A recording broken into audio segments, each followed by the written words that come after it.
Hello everyone, welcome to another inspiring episode of Voices of Hope. I'm Mish, and today we're about to celebrate a story of strength, hope, and the incredible power of second chances. Joining us is Rachel Bannett, a cancer survivor who turned her journey into a celebration of life. Rachel, thank you so much for being here. Thank you, Alan. I'm honored to share my story.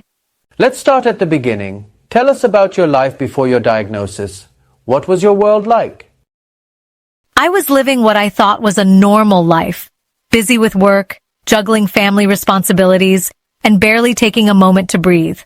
I was a marketing manager, always chasing deadlines, and at home, I was a mom to two amazing kids. Life was chaotic, but fulfilling. And then life changed. Can you take us back to the moment you received your diagnosis? It was surreal. I'd been ignoring symptoms, fatigue, random aches, blaming it on stress.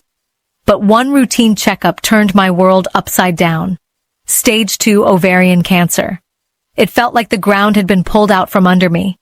My first thought was my kids. What would happen to them? That must have been an incredibly emotional time. What was the treatment journey like for you? It was the toughest thing I've ever faced. Surgery, chemotherapy, it drained me physically and emotionally. There were moments I wanted to give up, but my family, friends, and even strangers rallied around me. Their support was my lifeline. What helped you stay strong during those moments of doubt?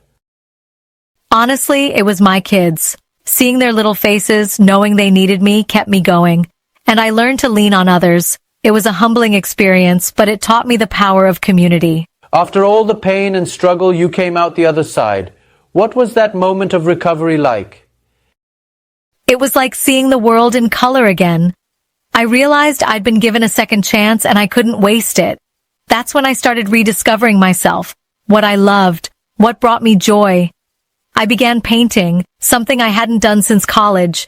It became my therapy. You didn't just rediscover hobbies, you also found a way to give back. Can you tell us about that? Absolutely. During treatment, I met so many people who didn't have the support system I had. That broke my heart. So, I started a local support group for cancer patients and survivors. We meet weekly, and it's become a space for sharing, healing, and hope. I also host art therapy workshops. It's my way of giving back. Looking back, how has surviving cancer changed your perspective on life? It's changed everything. I no longer take anything for granted. Every sunrise, every laugh with my kids, it's all a gift. I've learned to slow down, to truly live in the moment. Cancer was a battle, but it also taught me the beauty of resilience and the value of community. Your story is truly inspiring, Rachel. What message would you like to leave for our listeners, especially those who might be fighting their own battles? To anyone going through this, don't lose hope. Lean on the people who love you, and don't be afraid to ask for help. And when you come out on the other side, use your experience to lift others up. There is so much life to live, even after cancer. Rachel, thank you for sharing your story and your heart with us. You are a beacon of hope for so many. Thank you, Alan. It's been a privilege. And thank you to our listeners for tuning in. Remember, life is full of second chances. Cherish them and never stop rediscovering yourself. Until next time, stay hopeful, stay strong, and keep spreading love. Thank you.